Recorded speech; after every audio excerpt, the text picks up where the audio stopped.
Hey y'all, what's up? Welcome back to another video. Today we will be playing GX Games. Now if you don't know what GX Games is, it's basically the gamer version of Cool Math Games. It features like many arcade style games and well, actually that's about it. Anyways, we'll be checking this out and we'll be answering a question absolutely nobody cares about. Is GX Games any good? So after scrolling through the game section like a mindless Twitter user, the first game I decided to take a look upon was Shapeon, which, it didn't go so well. Ready? Go. Square. Set it up. Set it up. Triangle. Triangle. Pentagon. Game over. Ready? Go. Pentagon. Triangle. Set it up. Square. Pentagon. Hexagon. Game over. Ready? Yeah, I did not know what I was doing.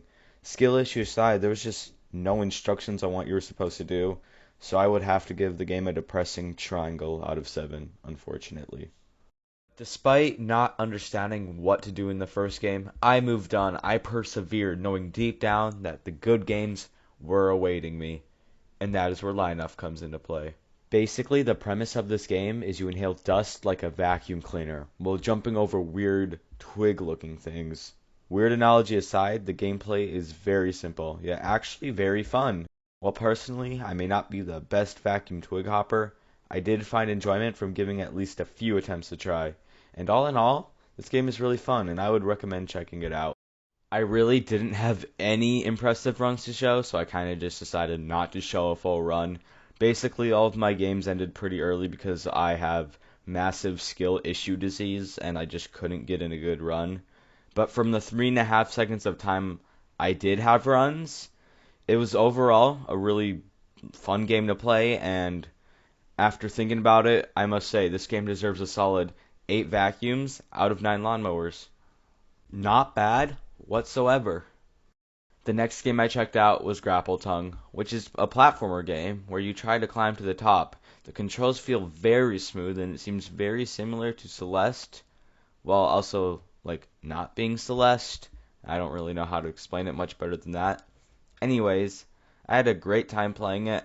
However, my skill issue disease kind of messed me up a lot, so I kind of gave up. Despite how terrible my gameplay is, I guess I should probably show you some of it. So as you can see, I'm a little penguin dude who also wants to collect other little penguin dudes. And I also don't want to die because that would kill my penguin dudes. So overall, great concept. I really do suck at climbing, as you can probably tell. But you know, I'm trying my best, and I made some progress before eventually giving up. But you know, I might check out the game again later. It is very fun, and I don't want to get bested by a penguin mountain, so that's about that. All in all, though, despite how gruesome this game is and how unforgiving it is, I must say it does deserve a solid 8 penguins out of another 8 penguins. Moving along, another game that caught my attention was Quarter Neo. Why? Well, actually, I don't really know myself, but despite that, my first impression when I saw it was, wow, is this a gamer glowy version of Tetris? Where I then proceeded, as you can see, to have no understanding of what I was doing.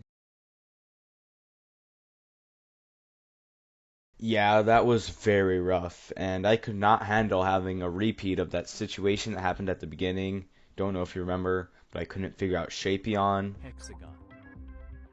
Game over. So I just stared at the instructions, and then I just messed with random stuff until it just kind of finally clicked, I guess. The blocks rotate, and I feel like I should have known that, but I really didn't. And basically, you just match 4 colors in the square. Did I feel dumb? Of course. But after making the shocking realization, I played a full game with my mobile ad game skill level, and I lasted an entire 6 minutes. So with that game, once I did figure out what I was doing, I did have what they would call a blast. So I do think this game deserves a solid 8 rotations out of 10 squares. I noticed that after playing these games, I was doing a lot more scrolling. The games just weren't feeling as appealing to me, and I would scroll for what felt like an hour.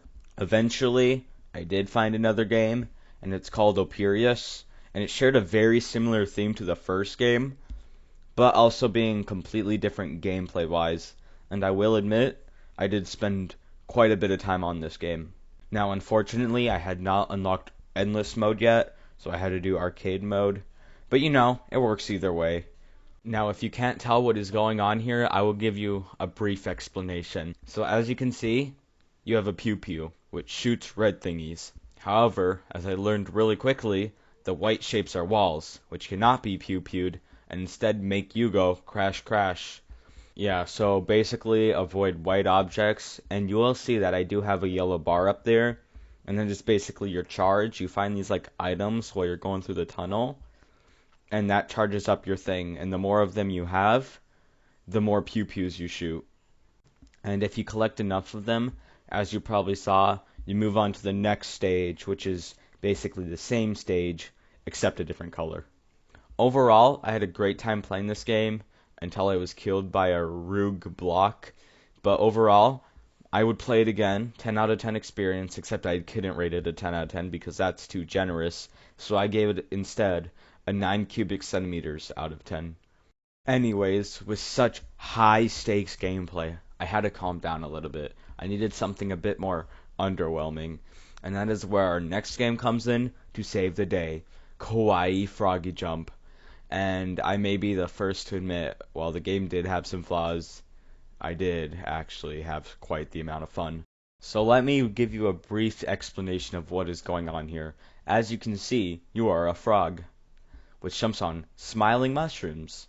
But the real difficulty comes in when you notice the main enemy of this game, deadly Visco turtles. And there's only one solution to this: guns.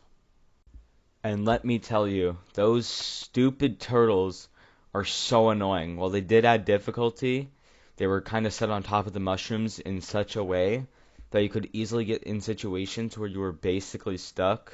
And overall, that was just a bit frustrating. But that is when another flaw comes into play. There's literally no cooldown to shooting, so you can do stuff like this. And as you can see, using this technique, I did get pretty high. Is that awesome? Yeah. Am I ashamed? Also, yeah. Did I probably waste at least 15 minutes of my life? Yet another yeah. Well, I did spend a lot of time on this game compared to the other games I played on GX Games. I must say, it was a bit flawed, so I have to give this game 6 eats and flies out of 10. So after checking out a variety of different GX Games experiences, I decided to check out one last game before giving a final verdict. And spoiler alert, this next game is absolutely amazing. Enter Super Ordinary Joe. And honestly, what attracted me to this game was its legendary title, paired with its immediately noticeable Mario-style graphics. I was immediately expecting some sort of knockoff, but let me tell you, it was way more. Amazing aesthetic aside, I'm gonna go explain what the goal of this game is. Basically, you're an unhealthy man named Joe Mama, who, well, wants to run, but can't really run because he is not fast, can't jump high, and also gets tired very easily. However, using the power of wealth, collected into stages that look very similar to 1-1, you can buy yourself more stamina, higher jump, etc. And basically, you can keep buying yourself upgrades to your stamina and stuff until you're the most energetic, staminatic, don't care if that's a word, person ever existing in the world of existence. Also, there are these strange looking things which basically grant you to buy something new in the shop, which could grant you a new ability, like, I don't know, maybe to jump higher. I didn't really collect them all, so I don't really know. In fact, I didn't even play long enough to know the end goal, but yet I did play long enough so I could understand the concepts.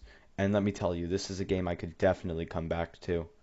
There's just so much to show off in this game, and I think the only fair way to do it is to do it in form of a montage.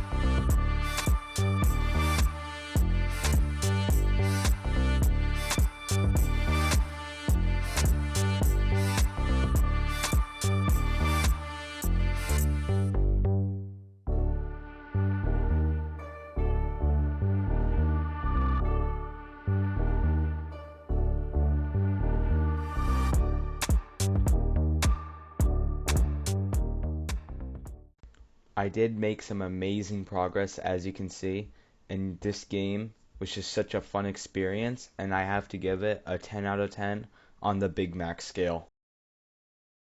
Anyways, back to the original question. Is GX Games any good? And to that, I give it a very solid yes. While there were some pretty confusing and poorly developed games, some so bad I just scrapped their footage entirely, the amount of good games on the platform is seemingly endless. And if you need to pass an hour or two, there's some great games to check out here. So yeah, check out GX Games if you wish. That's about it. Hope y'all enjoyed today's video. Bye y'all!